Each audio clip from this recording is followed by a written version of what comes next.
কি সমান ইট কিভাবে ফেলানো হইতেছে কেন? ভাঙচুর করে ফেলানো হইতেছে নাকি অন্য কোনো কিছু?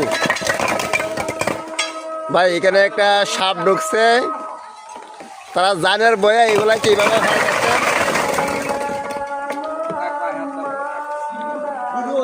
ইটের ভিতরে বিষাক্ত সাপ ঢুকছে, ওরা বলতেছে গোকরা সাপ, আর আসলে কি সাপ সেটা জানা জানা। ইটের ভিতরে এখানে ইটের টাল অনেক বেশি, এটার ভিতরে কি ইট আছে তা বলা যাচ্ছে না।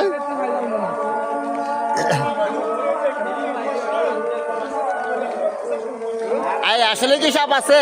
কে দেখছে? 4-5 জন দেখা হয়েছে।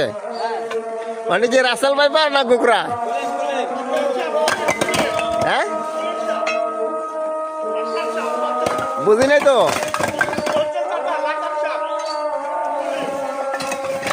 এই ভিতরে ভিতরে সাপ ভিতরে।